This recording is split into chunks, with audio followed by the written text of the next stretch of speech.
e tudo isso Deus permitiu para que Paulo não se gloriasse ou se vangloriasse. E Paulo orou por 3 vezes, e na terceira e última vez o Senhor respondeu: Paulo, eu não vou tirar isso de você, senão você se perde. A minha graça te basta, Paulo. O desejo de Paulo era estar com Cristo, mas de ambos os lados estou em aperto, tendo desejo de partir e estar com Cristo, porque isto é ainda muito melhor. Então todos que morriam estavam no seio de Abraão, os salvos e os perdidos foram, vão e irão para o lugar de tormento. E Jesus, quando chega do mundo dos mortos, que ele proclama a sua vitória, ele proclama a sua vitória exatamente para os espíritos antediluvianos.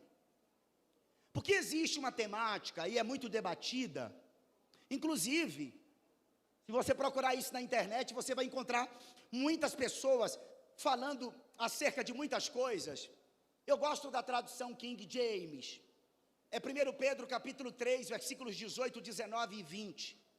Pois Cristo também foi sacrificado uma vez por nossos pecados, o justo pelos injustos, com o propósito de nos conduzir a Deus, morto de fato na carne, mas vivificado no Espírito, no qual igualmente foi e proclamou aos espíritos em prisão, os quais na antiguidade, olha o que Pedro diz, os quais na antiguidade foram rebeldes, durante o tempo em que Deus pacientemente aguardava a construção da arca nos dias de Noé.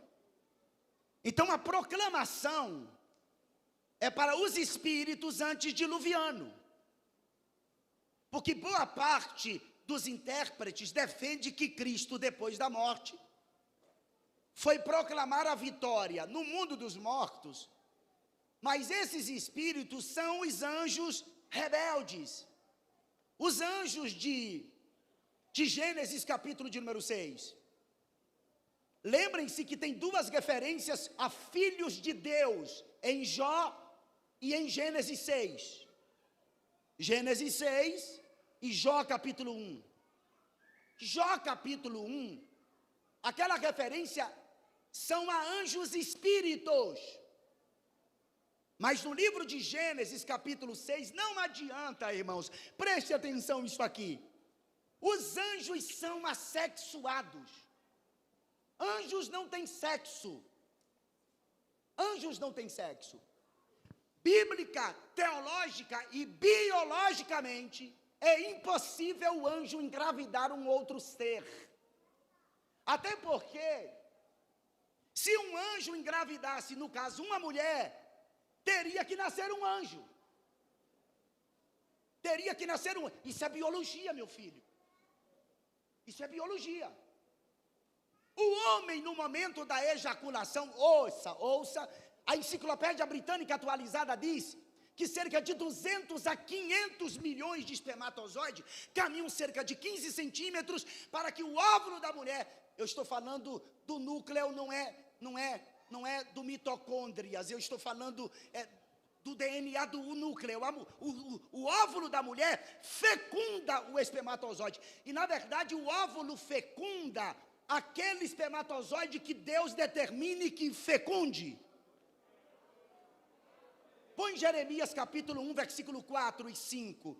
Você está pensando que os 500 milhões de espermatozoides, todos eles possuem espíritos? Não, senhor. Eles possuem apenas a vida, que é o período em que eles caminham numa disputa para que seja fecundado pelo óvulo.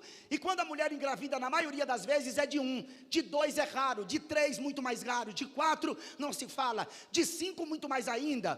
Porque quem escolhe é Deus, e Deus quando escolhe, olha, antes que eu te formasse no ventre, eu te conheci. Deus conheceu, aleluia. Tem alguém que é escolhido desde o ventre? Você entendeu agora porque somos contra o aborto? Você era um espermatozoide no meio de 500 milhões. E eu estou te dizendo que 499 milhões de irmãozinhos seus e meus morreram no caminho. Se você nasceu só, Deus estava dizendo, já vai Denilson, já vai Otoniel, olha o Rubem, já vai o Paulo, já vai o Pedro, o Francisco. Deus escolheu você no ventre da sua mãe. E outra, uma espécie não evolui de outra espécie. Põe em 1 Coríntios, capítulo de número 15, por favor. Glória a Deus. Eu acho que eu nunca dei um seminário falando tão rápido como hoje. É porque tem apostila, a gente vai conversando aqui, pastor Márcio. Agora dá uma olhada em 1 Coríntios, capítulo de número 15, por favor. 1 Coríntios, capítulo 15, versículo de número... Põe o versículo, meu filho. Versículo de número 38 e 39. Olha só isso aqui, ó. Mas Deus dá-lhe o corpo como quer, e a cada semente o seu próprio corpo. Põe o 39, leiam todos, 1, 2, 3. Nem...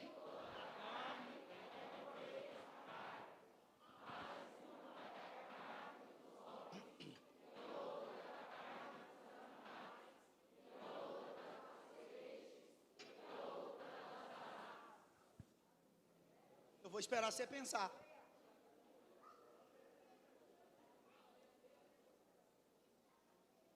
Nem toda a carne é uma mesma carne, mas uma é a carne dos... E a outra?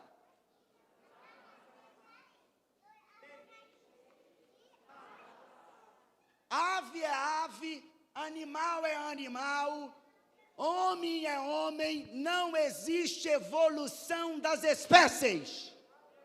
Até porque se existisse evolução das espécies, as espécies estariam evoluindo até hoje. Então olha só, carne de homem é carne de homem, carne de animais é carne de animais, carne de peixes é carne de peixe, e carne de ave é carne de ave. Anjo não engravidou mulher. Aí surge aquela pergunta, mas de onde veio os gigantes?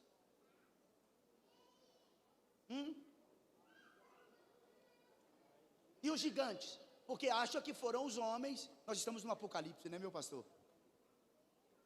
E o Apocalipse está no inferno agora. Mas e os gigantes? Os gigantes. Se uma espécie não evolui de outra, se os anjos são assexuados, cadê os gigantes? Pastor, a explicação mais plausível para isso está na pessoa de Caim. Por incrível que pareça, sabia? Depois de um culto, depois de um culto, um irmão matou o outro. E não foi por causa da oferta, foi por causa do coração.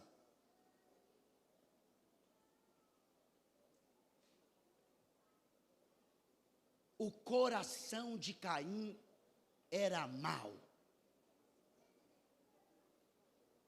Se seu coração for bom, seus olhos serão bons, porque seus olhos são cúmplices do coração.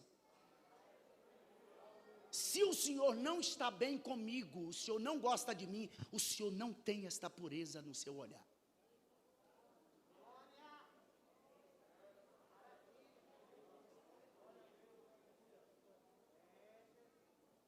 Abel foi no culto e levou o coração e a oferta.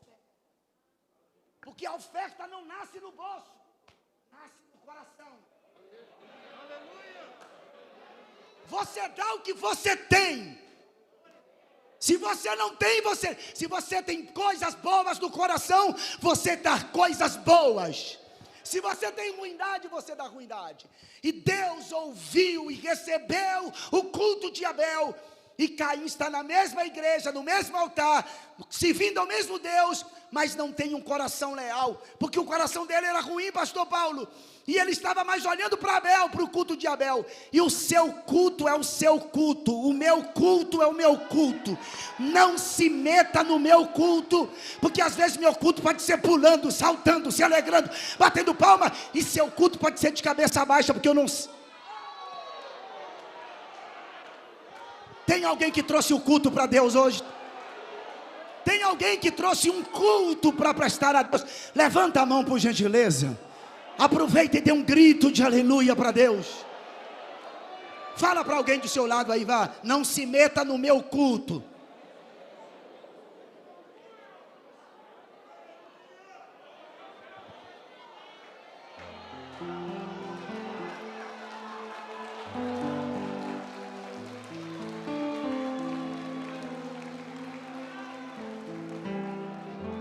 Porque às vezes a gente está na igreja, pastor, a gente não sabe como foi o dia daquela pessoa. Pode ter sido um dia de cão. O cara veio para a igreja, quando chegou aqui, Jesus renovou ele, está saltando, pulando. Aí o Caim fica olhando assim, dizendo: para que é isso? Aquilo. Aí volta para casa, em vez de adorar a Deus, volta triste, porque Abel estava pulando. Aí fica com raiva de Abel. Aí Deus que vê, pergunta: senhor Caim, por que você está triste, cara? Porque se descaiu o teu semblante, se tu não fizer certo, se tu não me adorar, eu não recebo direito. Caim, pastor, o verbo hebraico ali para o pecado jaz à porta, é como um demônio que está à espreita na saída da porta para pegar Caim e acompanhá-lo, guiando o seu coração. Esse é o verbo hebraico para aquilo.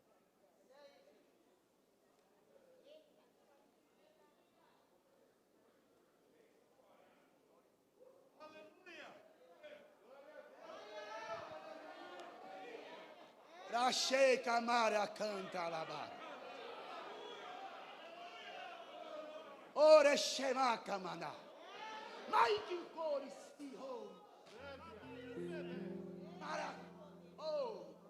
Suriema. Aleluia. O que aconteceu com você, Caim? Caim ficou com tanto ódio de Abel que foi e o matou. Matou o seu irmão por causa de um culto. E Deus vai e pergunta: Caim, cadê o seu irmão Abel? E o desgraçado era tão infeliz que ele respondeu para Deus: eu porventura sou guardador do meu irmão.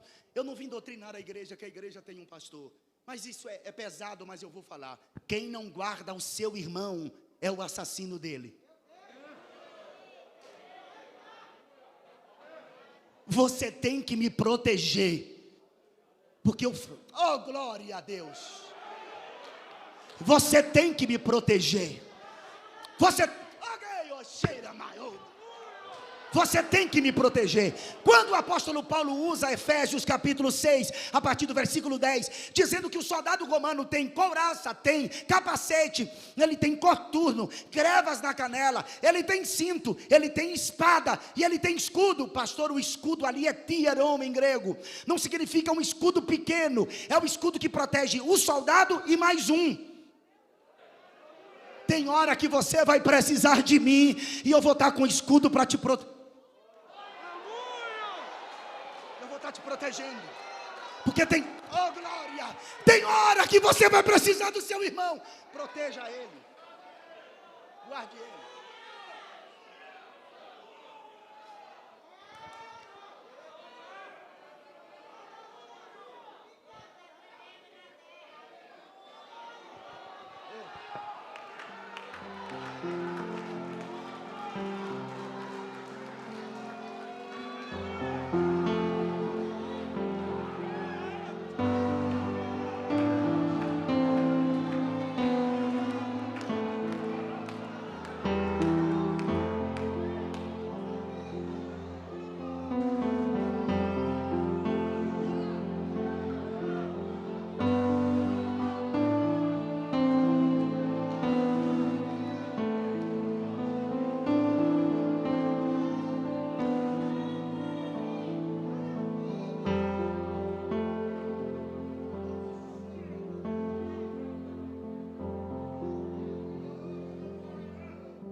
Aí sabe o que foi que Deus fez com Caim?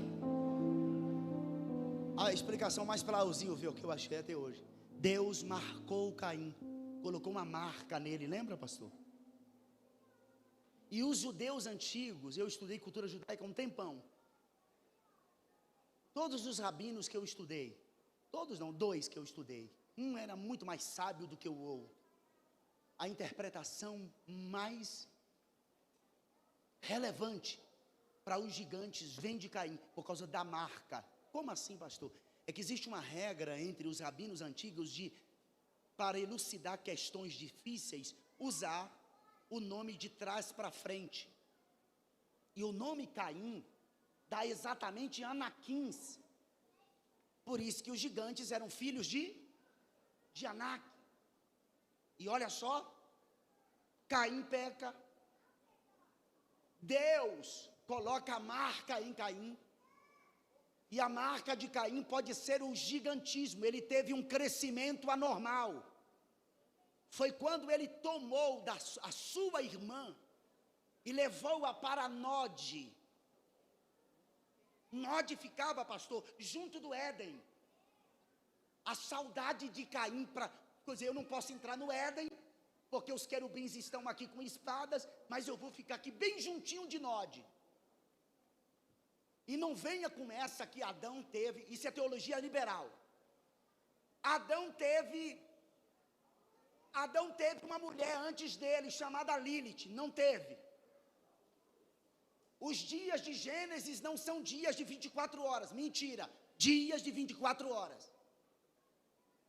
Os dinossauros existiram antes de Adão, mentira, foram criados no 5º dia, bestas feras da terra, que não são dinossauros, porque dinossauros é um nome técnico que existe a partir de 300 anos para cá, e dinossauro significa terríveis répteis, são bestas feras.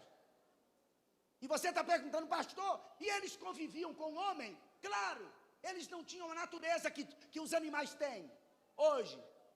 Eles eram herbívoros. Os homens eram herbívoros. Ah, é? Já que eu disse, eu vou ter que ler o texto então. Põe Gênesis para mim, por gentileza. Gênesis 1, rapidamente. Gênesis 1. Põe o versículo de número...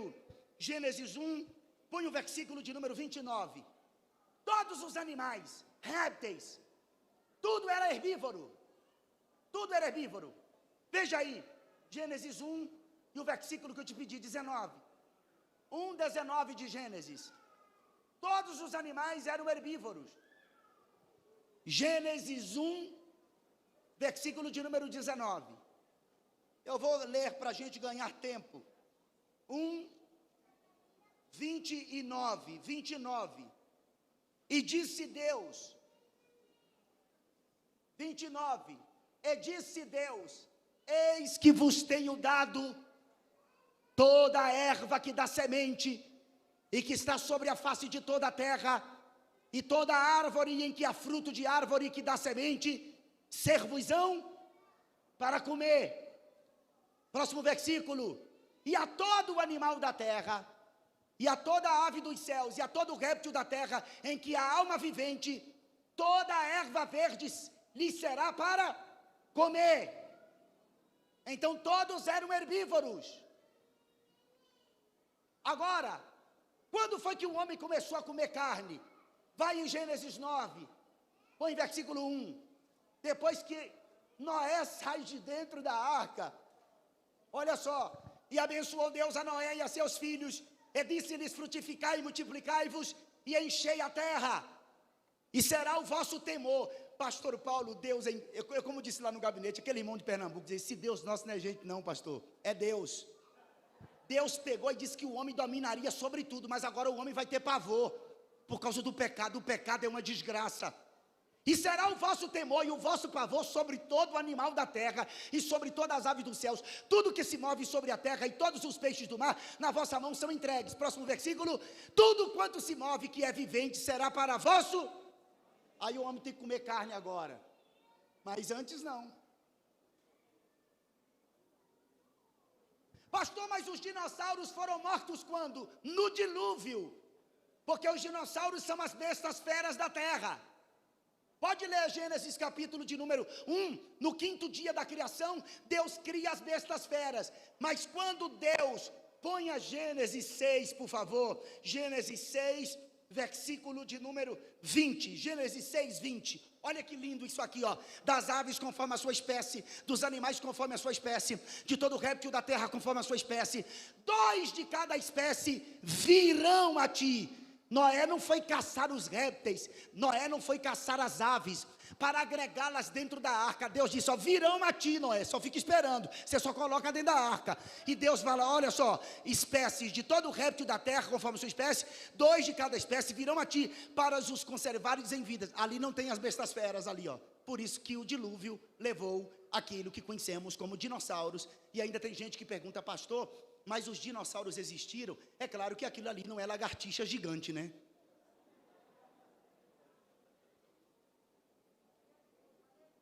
Então o que foi que Caim fez? Caim casou-se com a sua própria irmã.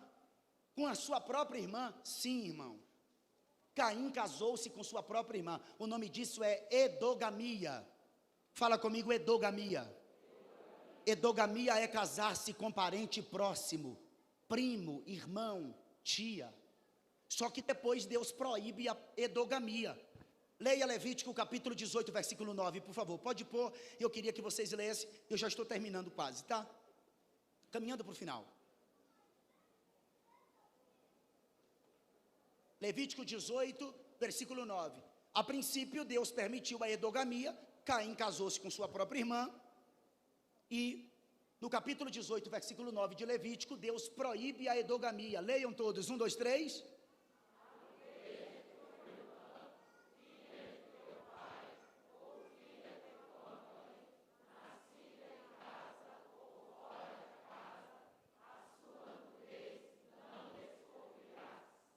Viu? Deus disse, não há edogamia. Pastor, como que era essa regra de interpretação? Essa regra de interpretação é muito usada pelos judeus que lê a palavra de trás para frente, e isso para elucidar questões difíceis. Usando essa regra, vamos encontrar no nome Caim, o nome Anak, gigantes, de onde deriva o termo filhos de Anaquins. Os gigantes eram filhos de Anak. Por causa disso é que ninguém se atrevia a lutar contra Caim, lembra? Possivelmente por causa da marca que Deus colocou nele, como se tornando um gigante. Então o gigantismo tomou conta de Caim e é dele que vêm os gigantes. Esta foi a forma mais plausível até hoje que eu encontrei para justificar o gene do gigantismo, ou seja, que Deus colocou na vida de Caim. Ele cresceu, ou teve um crescimento anormal, por isso que ninguém se atrevia a opor-se a Caim, devido ao seu tamanho. E lembrem-se, a palavra Nod significa exílio, e por incrível que pareça, você sabe o que significa o nome Golias? Golias significa exílio, aquele que exilia. Por isso a questão mais plausível, repito, sem ser redundante, que eu encontrei até hoje para justificar os gigantes, é devido à marca que Deus colocou em Caim. Então os descendentes ali, os filhos dos homens, os filhos de Deus, melhor dizendo, de Gênesis 6, não são anjos, são descendentes de Sete. Isso mesmo, descendentes de Sete. Então toda a era diluviana que não creu em Jesus, volte à imagem do mundo dos mortos, por favor, querido. Então os descendentes, os antediluvianos, por não ouvir a pregação de Noé, porque Noé pregava o evangelho da justiça, o apóstolo Pedro diz isso na sua segunda epístola, e a pregação de Noé era Cristo, porque Cristo estava representado pela arca. A madeira de gofre era a natureza humana, o betume, o sangue, os 3 compartimentos, o Pai, o Filho e o Espírito Santo. A janela que havia em cima da arca e a porta única de entrada tem um significado. A porta única é Cristo dizendo, eu sou a porta. Quem entrar por mim salvar-se-á, entrará e sairá e achará pastagem. A janela em cima é porque nós olhamos para cima, porque Deus está em cima, porque a resposta que você precisa vem de cima, porque Deus está em cima, porque a graça vem de cima, porque o Espírito Santo veio de cima, porque a misericórdia veio de cima, porque a sua oração vai para cima, porque o caminho do salvo é para cima, para se desviar do inferno que está embaixo. Então Jesus foi no mundo dos mortos, pregou, proclamou sua vitória no mundo dos mortos. Ele não mexeu em nada, exceto pegou o seio de Abraão e levou para cima. Hoje quem morre não está mais no seio de Abraão, no mundo dos mortos, mas está lá em cima do paraíso. Põe em 1 Coríntios capítulo de número 15, filho, por favor. Gênesis, ou 1 Coríntios capítulo 15, põe para mim o versículo 53. 1 Coríntios capítulo 15, versículo de número 53. Põe os 55 e 56, por favor. 1 Coríntios 15, versículos 55 e 56. Todo mundo pode ler? 1, 2, 3.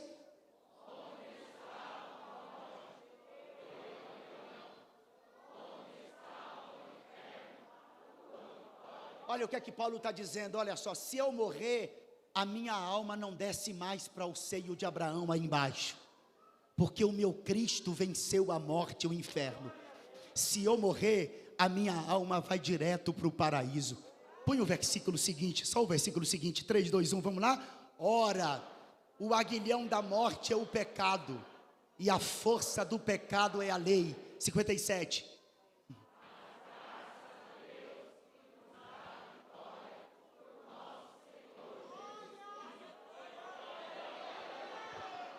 Levante uma das suas mãos, por favor. Fale uma palavra que glorifique o nome de Jesus. Quem pode glorificá-lo como o Senhor que venceu? Não, irmão, isso aqui é o nosso triunfo, gente. Oh glória! Isso aqui é o nosso triunfo. Vocês, oh glória, oh glória. Você está sentado aqui por causa disso aqui, ó. Graças a Deus que nos dá vitória por nosso Senhor Jesus Cristo. Ele venceu a morte e o inferno. Então se um crente aqui tombar, não desce, sobe, vai direto para o paraíso. Mas se morrer sem Deus, vai para o mundo dos mortos, para o lugar de tormento. E essas pessoas só ressuscitarão, e isso a gente verá na última quarta-feira do mês, quando os ímpios forem ressuscitados para comparecerem diante do juízo final, que é o trono moral, o juízo moral de Deus, para serem condenados à penitenciária eterna, o lago de fogo. E aí, olha, terceiro dia, gente, olha para cá, o mundo espiritual está em atividade, ninguém estava vendo, você não está vendo, mas tem anjos aqui, você sabia disso? O mundo espiritual é mais real que o mundo físico palpável. Eu não estou falando para você dar glória a Deus, não. É só para você entender o mundo espiritual como que é. Porque ninguém estava vendo o que estava acontecendo. Enquanto Jesus estava morto, os discípulos estavam preocupados. Mas Jesus estava em atividade no mundo dos mortos, arrebentando com Satanás. Porque tem gente que diz assim, o pregador quebrou tudo. Mas quem quebrou tudo, na verdade, foi Jesus quando desceu. Oh glória! Jesus literalmente quebrou tudo. Então o mundo espiritual estava em atividade, porque Jesus estava em atividade enquanto ele estava morto no corpo, mas vivo no espírito. E ao terceiro dia é que ele ressuscita. E as mulheres estão lá no sepulcro, aleluia. As mulheres vão no sepulcro logo naquele dia da ressurreição cedo. Só que quando chega no sepulcro, a pedra do sepulcro já havia ressuscitado. Maria Madalena estava lá, procurou o corpo de Jesus, não encontrou. Ela ouviu a voz dele, que estava como hortelã do jardim, e quando ela reconheceu a voz dele, ela correu para abraçá-lo, e Jesus disse assim, não me pegues, o termo grego é isso, não me pegues, porque eu ainda não subi ao meu Pai. Aí você me pergunta, como que Jesus não havia subido ao Pai, se na hora da sua morte, ele foi lá em cima, apresentou seu sangue ao Pai, e o véu do templo se rasgou? Como que ele não foi ao Pai? Ele não subiu ao Pai com o corpo ressurreto, Mas como ele não havia ido ainda com o corpo ressurreto, ele disse: Maria Madalena, não me toque, porque as primícias é para o Pai. O Pai vai ter que ver o meu corpo ressuscitado, para chancelar o meu corpo, para carimbar minha ressurreição. E ele sobe com o corpo, o Pai vê, chancela, carimba, e ele desce outra vez e fica 40 dias com os discípulos na terra, com o corpo imortalizado. Em Apocalipse capítulo 1, quando João está vendo ele glorificado, é porque ele foi lá e foi glorificado diante do Pai. E ele está em glória. Eu não sei se você entende isso. 5 minutos e eu termino. Que saga é essa, hein, gente? Hã? Não me pegue.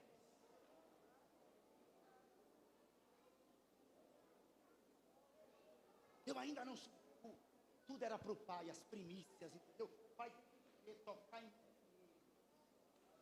Depois eu desço. E ele não desce em corpo glorificado, ele está em corpo imortalizado. Ele passa até pela parede, come com os discípulos.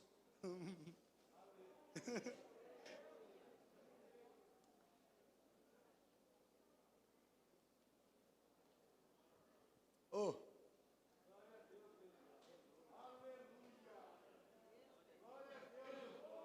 Ele está com o corpo imortalizado, vai na casa dos discípulos, a porta está fechada, mas ele passa pela parede.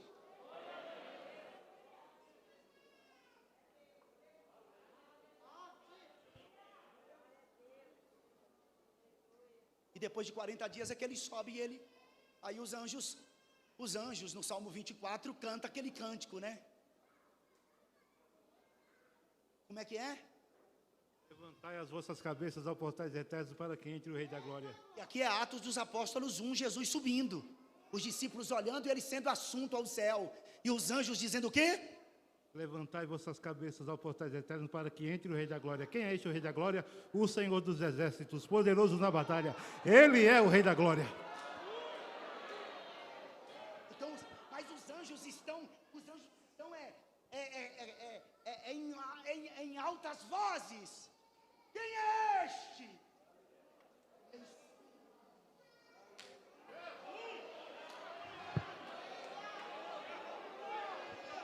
Levante uma das mãos, dá um grito de aleluia para o Cordeiro de Deus.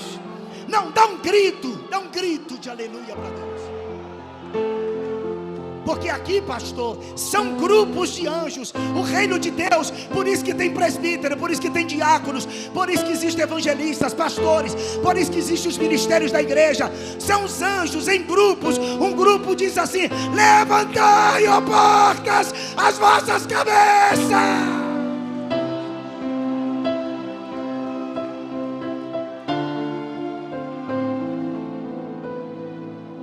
Levantai, ó entradas eternas.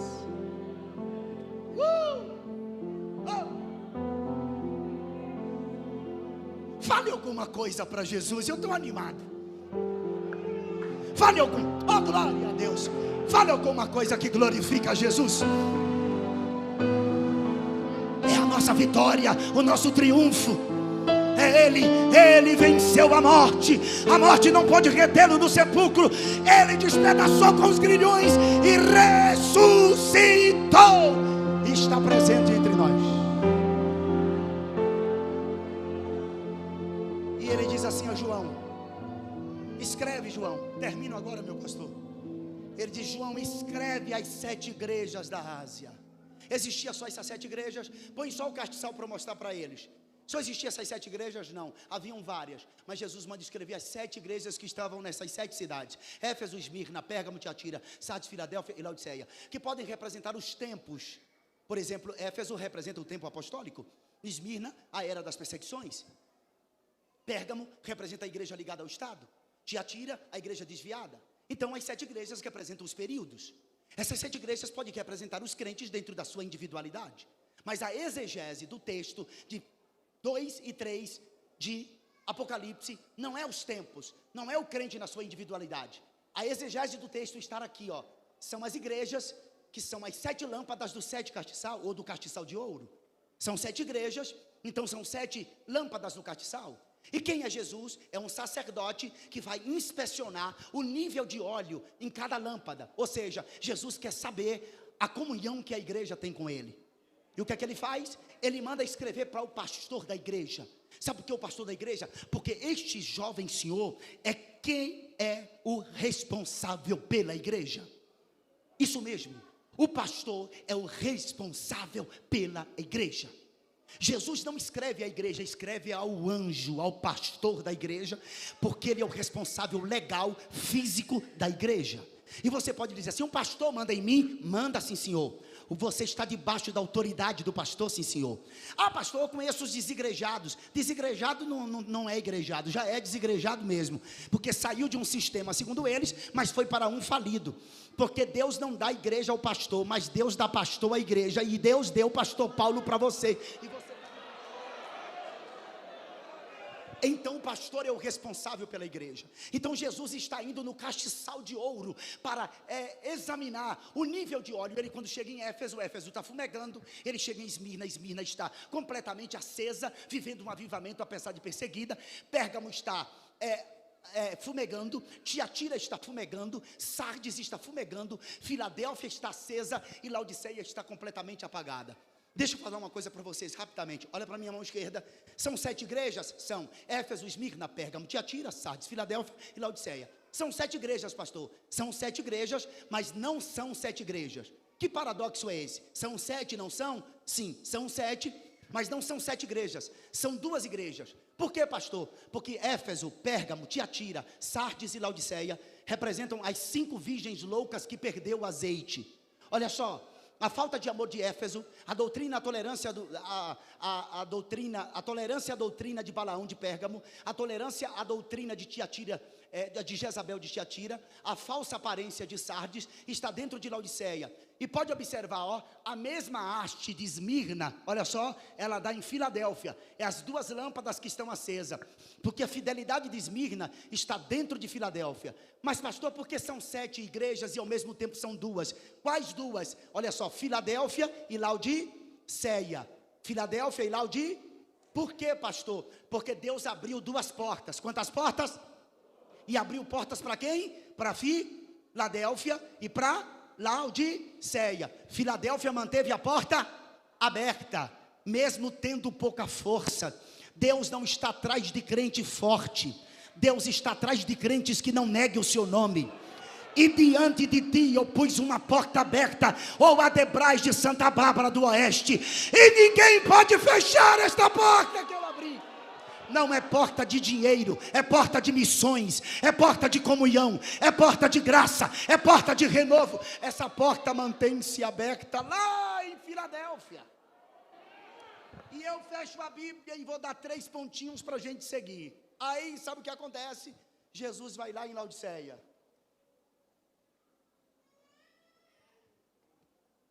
E quando ele chega em Laodiceia, a porta que ele abriu para Laodiceia, Laodiceia fechou.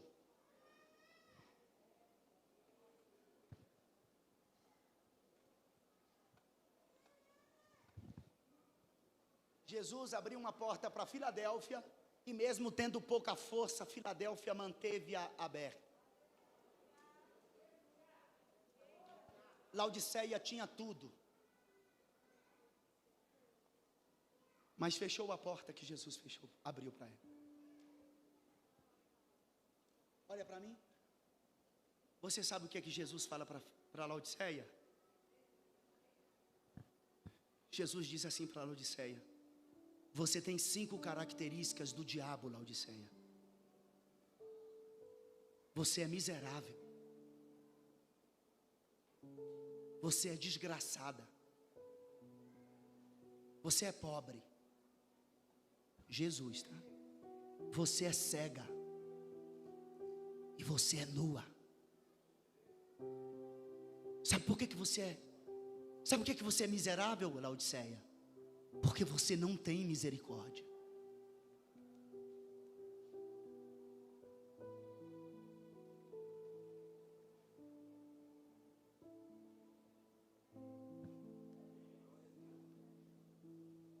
Laodiceia é o tempo que estamos vivendo.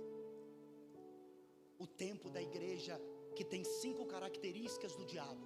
Palavras de Jesus: miserável, não tem misericórdia; desgraçada, perdeu a graça.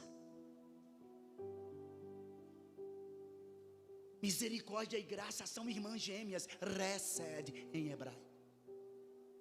Graça é o Senhor receber o que não merece. Quem lhe disse que você tinha que estar? Quem lhe disse que você tinha que ser salvo? Graça. Tom.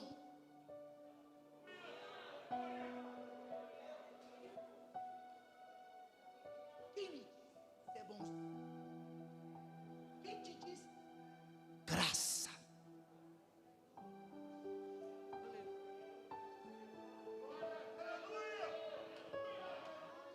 Graça é você receber o que você não merece. Misericórdia é você não receber o que merece. O que a gente merecia? Condenação. Mas a misericórdia disse: não!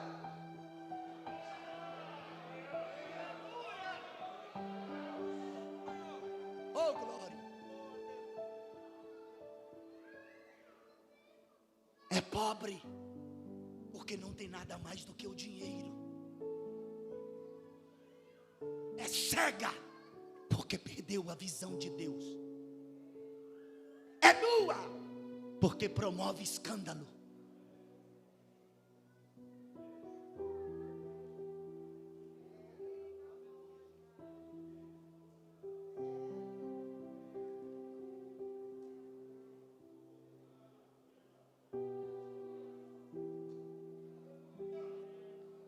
E Jesus foi lá, e essa igreja miserável, desgraçada, cega, pobre e nua, bateu a porta na cara dele e disse: você não entra aqui, porque ela é autossuficiente. Nós não precisamos de você, Jesus. E bateu a porta que Jesus abriu. Agora me diga uma coisa: se tu conhece um crente do estilo de Laodiceia, tu quer conta com ele aonde? Você não quer conta com ele. Você é capaz até de orar para Jesus levar, ou mudar de lugar. Jesus não, irmão. Jesus é tão indizível que Jesus não foi embora. Jesus ficou à porta batendo, dizendo: eis que eu estou à porta e bato.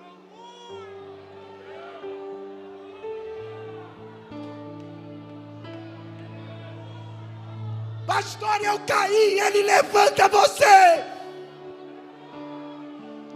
Eu não sei se você está. A porta, nós por muitas vezes somos ingratos, fechamos a porta na cara dele, não queremos nada com ele, somos donos de nós mesmos, mas ele está dizendo: eis que eu estou à porta e bato.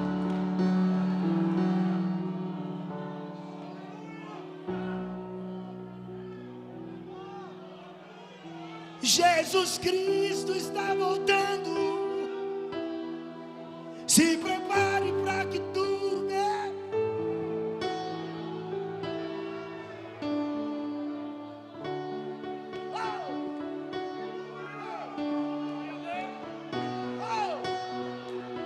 Abra a porta, meu filho. Abra a porta. Abra a porta. Abra a porta. Abra a porta. Abra a porta. Ele quer restaurar o nível de comunhão. Ele não abandonou você, não.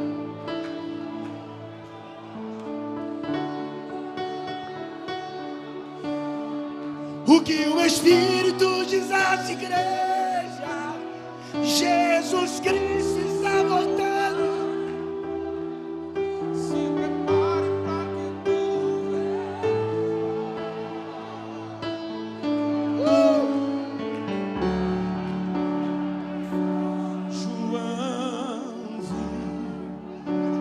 milhares e milhares de anos. Quem sente a presença do Espírito? Pastor, eu sinto Deus. Voavam ao redor do trono.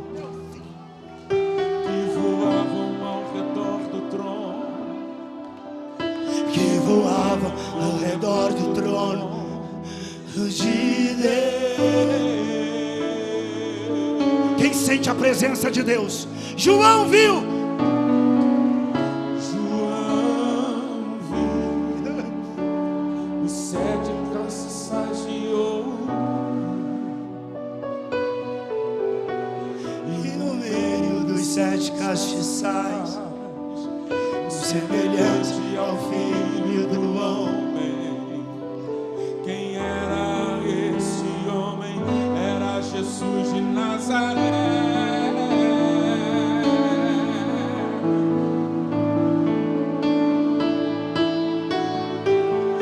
Não era um sonho, era realidade. João viu a cidade santa, Para os crentes sendo preparados. Não era um sonho, era realidade. João viu a cidade santa, Para os crentes sendo preparados.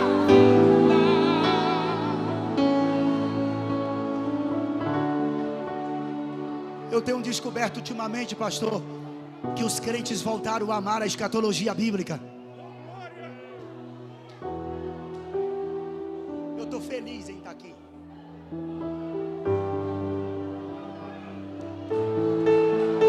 Eu prego isso quase que todo dia, ensino todo dia, mas a chama está acesa, os céus existem. Jesus vem buscar a igreja. Filadélfia vai subir.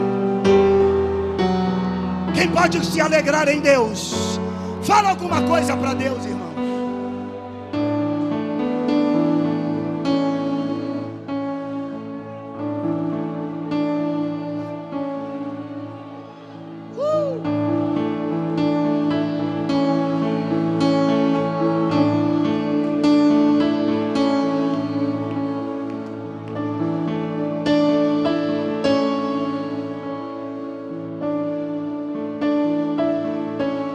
Nós vamos dar 3 pontinhos, pastor.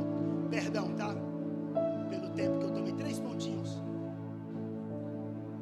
Aí a gente fala sobre a estrutura do trono e aí a gente vai o anticristo. Na próxima quarta tu vem quente, viu?